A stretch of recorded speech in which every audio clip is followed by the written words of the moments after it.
আসসালামু আলাইকুম। ক্লাস 7-এর ইতিহাসের ক্লাসে আজ তোমাদের মুঘল সাম্রাজ্যের পেজ নাম্বার 85 বাদশাহী শাসন, প্রশাসনিক আদর্শ এবং রাজস্ব ব্যবস্থা এবং জাবতি ব্যবস্থা সম্পর্কে আলোচনা করব। তোমাদের টেক্সট বইয়ের পেজ নাম্বার 85। আমরা গত ক্লাসে আলোচনা করেছিলাম ঔরঙ্গজেবের দাক্ষিণাত্য ক্ষত নিয়ে, এবং এই দাক্ষিণাত্য ক্ষত ঔরঙ্গজেবের পতনের জন্য বা ঔরঙ্গজেব তথা মুঘল সাম্রাজ্যের পতনের জন্য কতখানি দায়ী ছিল সেই সম্পর্কে গত ক্লাসে আমরা আলোচনা করেছি। আজ এরপর যেটা আছে দেখো, পেজ নাম্বার 85 থেকে বাদশাহী শাসন, প্রশাসনিক আদর্শ এবং তার পরপরই আছে রাজস্ব ব্যবস্থা এবং জাপ্তি। এই দুটো জিনিস নিয়ে আজকে আলোচনা করব। দেখো,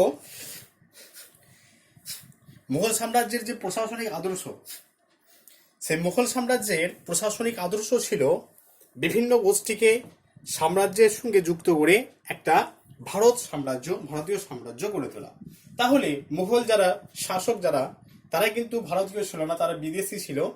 তাই তারা বিদেশ থেকে এসে ভারতবর্ষে একটা সাম্রাজ্য গঠন করেছিলেন, এবং সেক্ষেত্রে তারা সবসময় চাইতেন যে একটা বিভিন্ন গোষ্ঠীকে একত্রিত করে একটা ভারতীয় সাম্রাজ্য গঠন করা, এবং তারা নিজেরা ভারতীয় শাসক, এটা তারা সবসময় প্রমাণ করার চেষ্টা করেছিলেন। মুঘল সম্রাট আকবরের প্রশাসনিক আদর্শ তৈমুরীয়, পারসিক এবং ভারতীয় রাজতন্ত্রের সংমিশ্রণে গঠিত হয়েছিল। এখানে তিনটে আদর্শ এখানে কাজ করেছিল। এক হচ্ছে তৈমুরীয় আদর্শ, পারসিক আদর্শ এবং ভারতীয় যে রীতিনীতি তার সংমিশ্রণ। একটা তৈমুরীয় আদর্শ কেন? যেহেতু তারা তৈমুরলঙ্গের বংশধর ছিলেন, তাই তৈমুরীয় আদর্শ তাদের মধ্যে বিরাজমান ছিল। আর একটা পারস্য, তারা ভারতবর্ষে পারস্য দেশের অনুকরণে বেশ কিছু রীতিনীতি চালু করেছিলেন, সে কারণে তাদের নীতিটা পারসিক। আর এগুলোর সঙ্গে সঙ্গে ভারতীয় যে রীতিনীতি তার সংমিশ্রণ ঘটেছিল। এই তিনটে, তাহলে তৈমুরীয়, পারসিক এবং ভারতীয়, এই তিনটে রীতিনীতির সংমিশ্রণ ঘটেছিল মুঘল সম্রাট আকবরের রাজত্বকালে। এবং সেদিক থেকে বিচার করে তিনি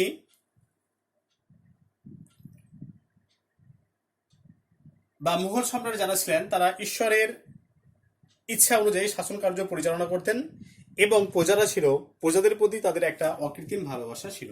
প্রজাদের তারা নিজের সন্তান তুল্য বলে তারা মনে করতেন। তারা সম্রাটের যেরকম শাসন করার অধিকার ছিল, সেরকম প্রজারাও কি করতেন, তাদের সাধ্যমতো তারা রাজস্ব প্রদান করতেন। এবং এক্ষেত্রে মুঘল সম্রাটরা কোনো গোষ্ঠী বা ব্যক্তিবর্গকে কখনোই পক্ষপাতিত্ব দেখাতো না। সবারই ক্ষেত্রে কিন্তু তাদের একই রকম নীতি বিরাজমান ছিল।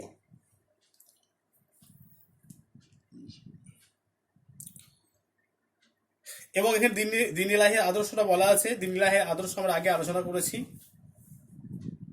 যখন মুঘল সম্রাট আকবর পড়িয়েছি তখন দিন ইলাহি আমরা আলোচনা করেছি, ওই কারণে দিন ইলাহি আর আলোচনা করছি না।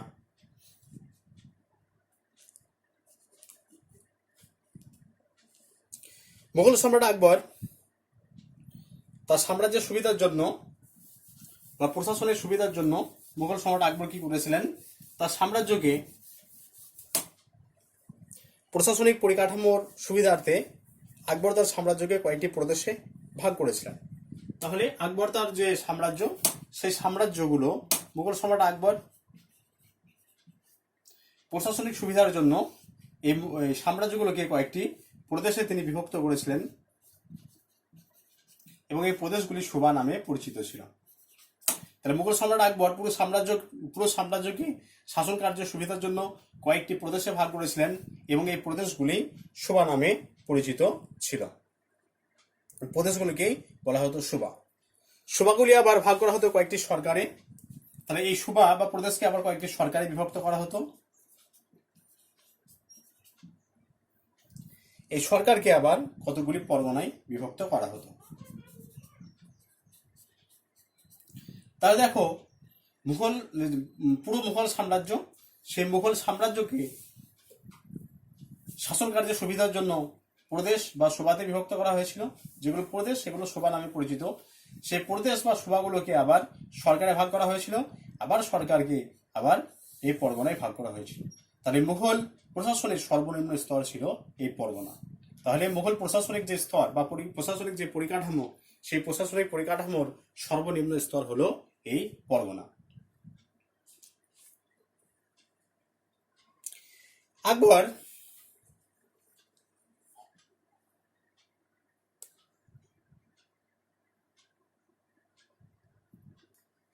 মুঘল সম্রাট আকবর তার সামরিক বাহিনীতে একটি গুরুত্বপূর্ণ সংযোজন করেছিলেন।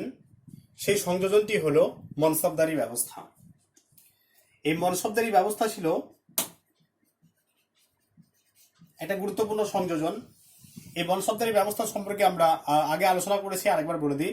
এই মনসব শব্দের অর্থ হচ্ছে পদমর্যাদা। মনসব পদের অর্থ হলো পদমর্যাদা। তাহলে মনসব হচ্ছে একটা প্রশাসনিক স্তর। এই মনসবদারি ব্যবস্থার বেশ কিছু বৈশিষ্ট্য আমরা আগে দেখেছি বা আগে আলোচনা করেছি, সেগুলো একবার বলে দিই। এই মনসবদারি ব্যবস্থার টোটাল স্তর ছিল 33টি। মনসবদারি ব্যবস্থার স্তর ছিল 33টি স্তর ছিল। তারপরে এই মনসবদারদের নিয়োগ, পদোন্নতি এবং পদচ্যুতি সবকিছু সম্রাটের ইচ্ছার উপর নির্ভরশীল ছিলেন। নিয়োগ, পদোন্নতি এবং পদচ্যুতি এগুলো আগে আলোচনা করেছি।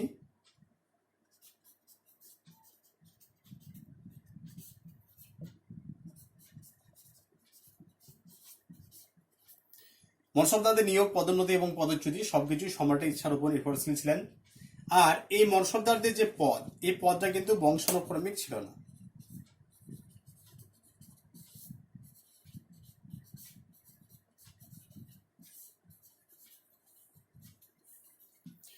মনসবদারদের পদটা কিন্তু বংশানুক্রমিক ছিল না।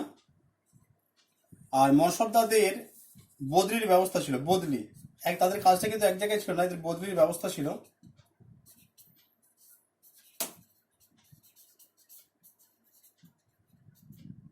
মনসবদারদের নির্দিষ্ট সংখ্যক সৈন্য এবং ঘোড়া রাখতে হতো।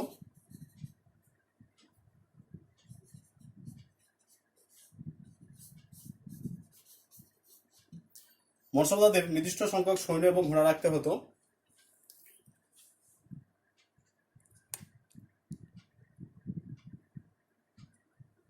আর এই মনসবদারদের বেতন ছিল 10 থেকে 10,000। মনসবদারদের বেতন ছিল 10 থেকে 10,000। তাহলে সর্বনিম্ন হচ্ছে 10 আর সর্বোচ্চ হচ্ছে 10,000। তাহলে এই হলো মনসবদার ব্যবস্থার বৈশিষ্ট্য। এগুলো আমরা আগে আলোচনা করেছি, আরেকবার বলে দিলাম।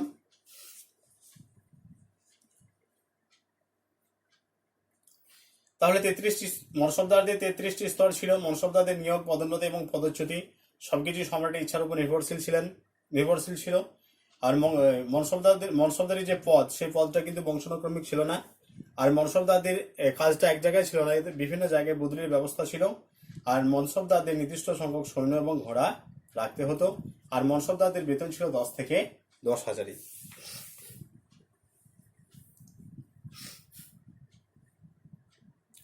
এই মনসবদারদের দুভাবে বেতন দেওয়া হতো। একটা হচ্ছে নগদ। মনসবদারদের বেতন দুভাগে দেওয়া হতো। একটা নগদ বেতনের মাধ্যমে, একটা নগদ অর্থে। মনসবদারদের বেতনটা দুরকম ভাবে দেওয়া হতো। একটা নগদ অর্থে, জায়গা প্রদানের মাধ্যমে।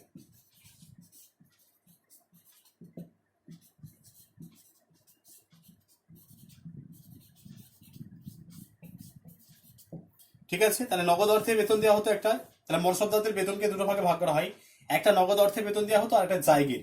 একটা নির্দিষ্ট জায়গা, সেই জায়গার একটা নির্দিষ্ট অঞ্চল বা এলাকা, সেই নির্দিষ্ট অঞ্চল বা এলাকায় বছরে যে পরিমাণ রাজস্ব আদায় হতো, সেটাই নির্দিষ্ট একটা মনসবদারকে দেওয়া হতো। এই মনসবদার জায়গিরদার নামে কিন্তু পরিচিত ছিল। তাহলে এই যে ব্যবস্থা, এই ব্যবস্থাটা জায়গিরদারি ব্যবস্থা নামে পরিচিত হয়েছিল। এই জায়গিরদারি ব্যবস্থা কিন্তু পরবর্তীকালে মুঘল সাম্রাজ্যের পতনের জন্য অনেক অংশে দায়ী ছিল। কেন দায়ী ছিল? না, যে সমস্ত মনসবদার যারা ভালো জায়গির পেতেন তারা খুব সন্তুষ্ট ছিলেন, আর যারা খারাপ জায়গার জায়গির পেতেন তারা সম্রাটের প্রতি খুব রুষ্ট হতেন, এবং যারা খারাপ জায়গায় মনসব পেয়েছিলেন তারা নিজেরা একটা চক্র গড়ে তোলে, এবং যেটা মুঘল প্রশাসনের ক্ষেত্রে ভয়াবহ রূপ ধারণ করে এবং মুঘল সাম্রাজ্যের পতনের জন্য অনেক অংশে দায়ী ছিল।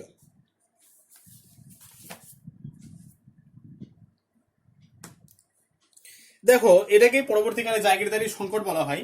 তাহলে জায়গিরদারি সংকট, তাহলে দেখো ভালো জায়গার যারা, বলেছি যে দুটো অর্থে মনসবদারদের দুটো অর্থে বেতন দেওয়া হতো, একটা নগদ অর্থে, একটা জায়গির প্রদানের মাধ্যমে। তাহলে যে সমস্ত মনসবদার ভালো জায়গিরের জন্য তারা দরবারে দলাদলি এবং রেশারেশি তারা শুরু করে। তাহলে ভালো, সবাই চাইতো যে জায়গায় রাজস্ব বেশি আদায় হবে সেই জায়গায় তারা জায়গির প্রদানের প্রত্যাশী ছিলেন।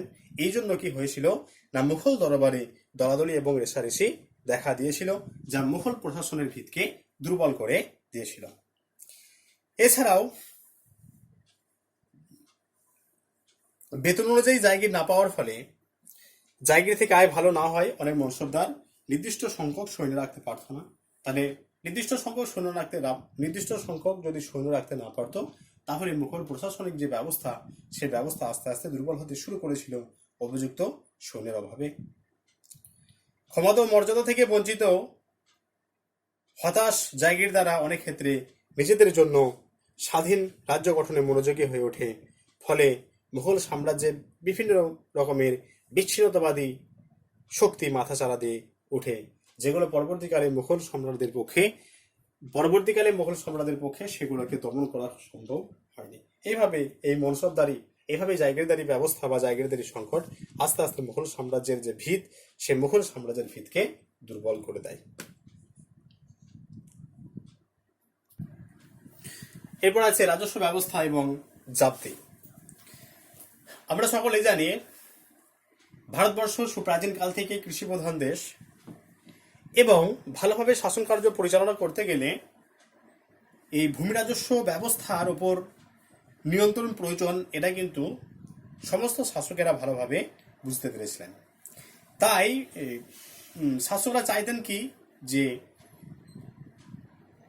কৃষি থেকে যাতে বেশি পরিমাণে রাজস্ব উৎপাদিত হয়, বেশি পরিমাণে রাজস্ব আদায় হয়, তার জন্য জমিকে পরিমাপ করে একটা নির্দিষ্ট রাজস্ব নির্ধারণ করা,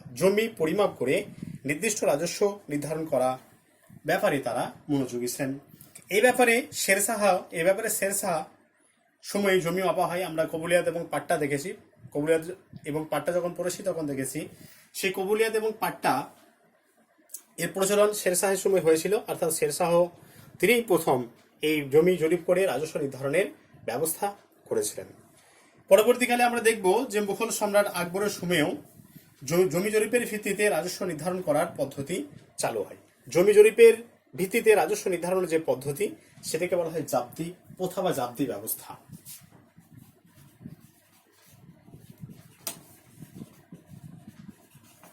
জাপ্তি ব্যবস্থা বা জাপ্তি প্রথা কি না, জমি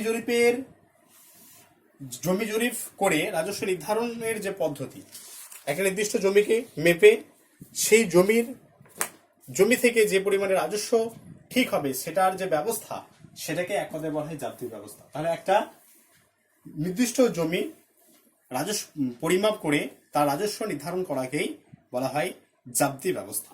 এই জাপ্তি কথাটা যাবত থেকে এসেছে, যাবত থেকে, যার অর্থ হলো পরিমাপ। যাবত কথার অর্থ হচ্ছে পরিমাপ, তাহলে জাপ্তি কথাটা এসেছে যাবত থেকে, যার অর্থ হলো পরিমাপ। অর্থাৎ একটা নির্দিষ্ট জমি,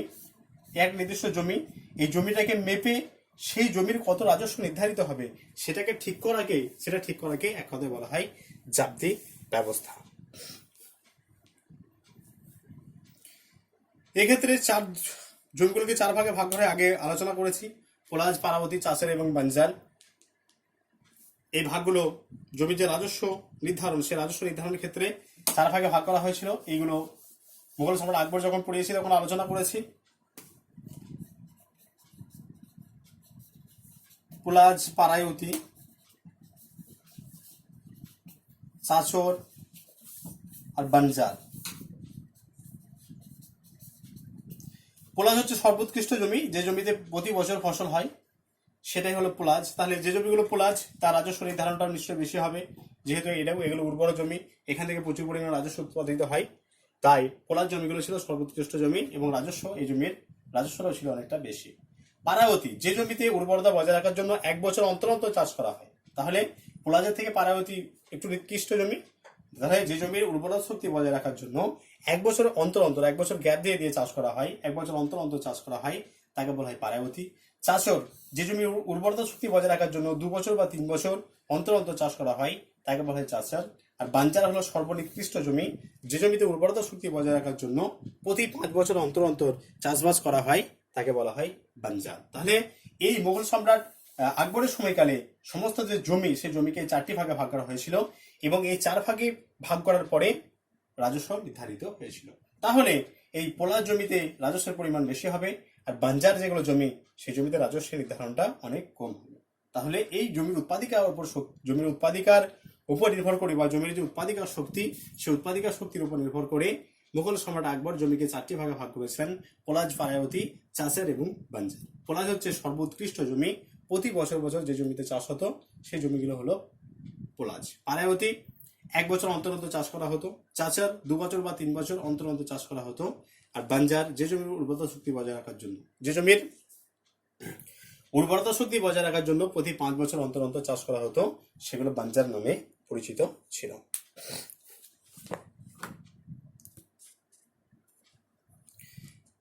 মুঘল সম্রাট আকবর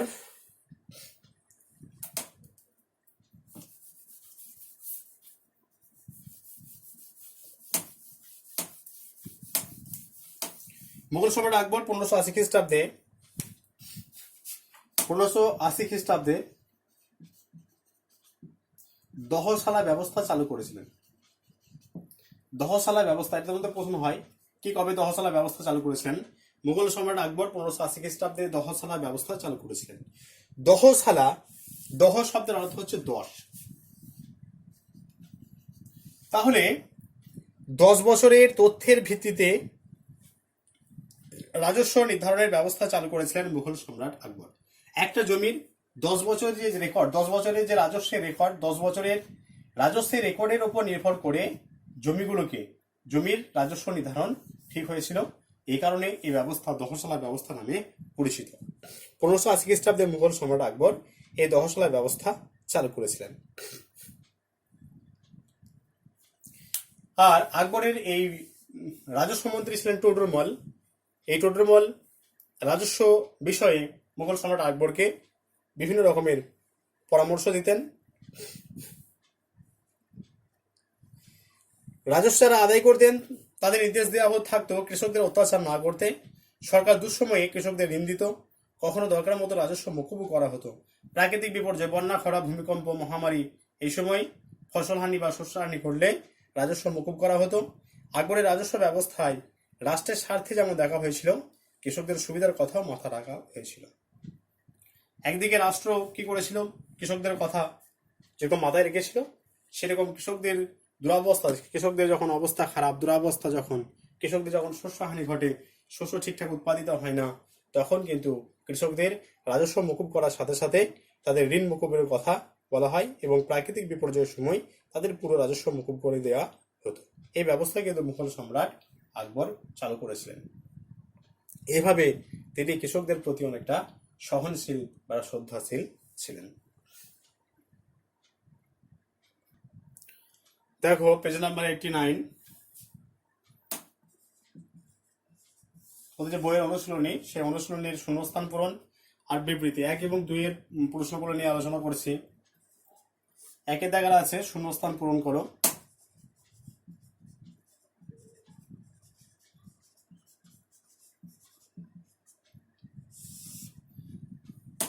একের ক, ঘরঘরার যুদ্ধে বাবরের অন্যতম প্রতিদ্বন্দ্বী ছিলেন। ঘরঘরার যুদ্ধে বাবরের অন্যতম প্রতিদ্বন্দ্বী ছিলেন রানা সঙ্গ, ইব্রাহিম লোদি, নসরত খান।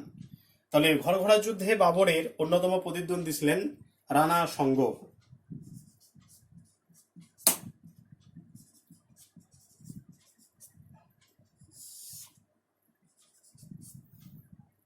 বিলবোগ্রামের যুদ্ধ হয়েছিল 1539, 1540, 1541 খ্রিস্টাব্দে। তাহলে কনৌজ বা বিলবোগ্রামের যুদ্ধ হয়েছিল 1540 খ্রিস্টাব্দে।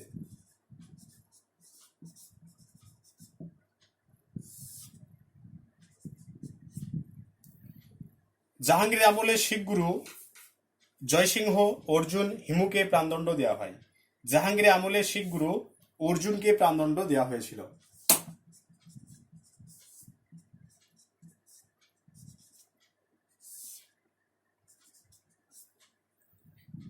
রাজপুত নেতাদের মধ্যে মুঘল সম্রাটদের সঙ্গে জোট বাঁধেননি রানা প্রতাপ সিংহ, রানা মানসিংহ, রানা যশবন্ত সিং। তাহলে রাজপুত নেতাদের মধ্যে মুঘল সম্রাটদের সঙ্গে জোট বাঁধেননি রানা প্রতাপ সিংহ।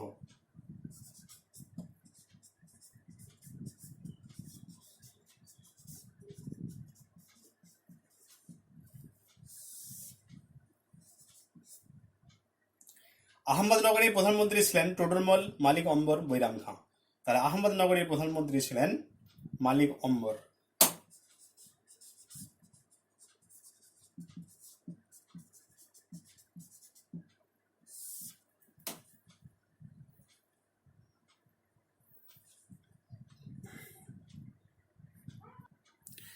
দুই দেখা আছে বিবৃতি। নিম্নলিখিত বিবৃতিগুলির সঙ্গে তার নিচের কোন ব্যাখ্যাটি তোমার সবচেয়ে মানানসই বলে মনে হয়? দেখো কয়ে আছে বিবৃতি, মুঘলরা তৈমুরের বংশধর হিসাবে গর্ব করত। মুঘলরা তৈমুরের বংশধর হিসাবে গর্ব করত। এখানে ব্যাখ্যা দুইটা হবে সঠিক। ব্যাখ্যা দুয়ে কি বলা আছে? ব্যাখ্যা দুয়ে বলা আছে তৈমুর একসময় উত্তর ভারত আক্রমণ করে দিল্লি দখল করেছিলেন। তাহলে দুইয়ের কয়ে ব্যাখ্যা দুইটা হচ্ছে সঠিক। খতে আছে হুমায়ুনকে এক সময় ভারত ছেড়ে চলে যেতে হয়েছিল। ব্যাখ্যা একে আছে তিনি নিজের ভাইদের কাছে যুদ্ধে পরাজিত হয়েছিলেন। ব্যাখ্যা দুইতে আছে তিনি শেরখানের কাছে যুদ্ধে পরাজিত হয়েছিলেন। আর ব্যাখ্যা তিনে আছে তিনি রানার সঙ্গের কাছে যুদ্ধে পরাজিত হয়েছিলেন। তাহলে এখানে ব্যাখ্যা দুই হচ্ছে সঠিক। ব্যাখ্যা দুই সঠিক কেন না তিনি শেরখানের কাছে যুদ্ধে পরাজিত হয়েছিলেন। গয়া আছে মহেশ দাসের নাম হয়েছিল বীরবল। ব্যাখ্যা এক তার গায়ে খুব জোর ছিল। ব্যাখ্যা দুই তিনি খুব বুদ্ধিমান ছিলেন। আর ব্যাখ্যা তিন তিনি মুঘলদের বিরুদ্ধে বীরত্ব দেখিয়েছিলেন। তাহলে মহেশ দাসের নাম হয়েছিল বীরবল কারণ তিনি খুব বুদ্ধিমান ছিলেন। তাহলে এক্ষেত্রে ব্যাখ্যা দুই হবে সঠিক।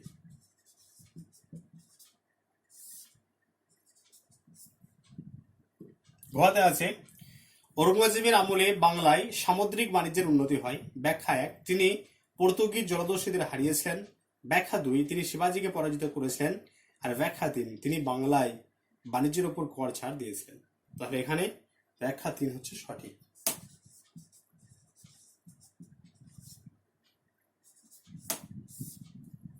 পাঁচে আছে দেখো পোয়াতে আকবরের আমলে জমি জরিপের পদ্ধতিকে বলা হতো জাবতি। ব্যাখ্যা এক জাবদ মানে বাজারে শস্যের দাম ঠিক করা। জাবদ ব্যাখ্যা দুই আছে জাবদ মানে একমাত্র বাদশাহ কর আদায় করতে পারেন।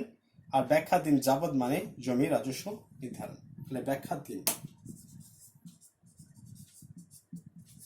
তিন হচ্ছে সঠিক। দেখো তোমাদের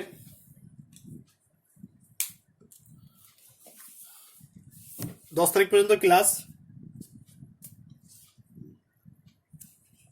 আজ 7 তারিখ। তোমাদের ঈদের আগে এটা লাস্ট ক্লাস এবং আমরা পঞ্চম অধ্যায় পর্যন্ত শেষ করেছি। দেখো মুঘল যুগ পর্যন্ত আজকে শেষ হলো, অনুসরণীগুলো আলোচনা করে দেওয়া হলো সব। কারো যদি কিছু অসুবিধা থাকে আমাকে অবশ্যই জানাবে। আবার 20 তারিখ থেকে ক্লাস শুরু হবে ঈদের পর। সোমবারই লাস্ট ক্লাস। তোমাদের আবার মঙ্গলবার দিন ক্লাস ছিল, তাই মঙ্গলবারের ক্লাস তো আর হচ্ছে না, ছুটি পড়ছে, ধরো ঈদের ছুটি। নেক্সট ক্লাস আমরা ঈদের পর আবার 6 নম্বর অধ্যায় শুরু করব। আর কারো যদি কিছু অসুবিধা থাকে অবশ্যই আমাকে জানাবে, আমাকে মেসেজ করবে হোয়াটসঅ্যাপে কারো যদি কিছু অসুবিধা থাকে। আর তোমাদের আমি রেজাল্ট 10 তারিখের মধ্যেই, তোমাদের 7টা বাকি আছে, 7-এর রেজাল্ট 2-1 দিনের মধ্যেই আমি দিয়ে দেবো। ঠিক আছে, সবাই ভিডিওটা ভালো করে দেখবে, কিছু অসুবিধা হলে অবশ্যই আমাকে জানাবে।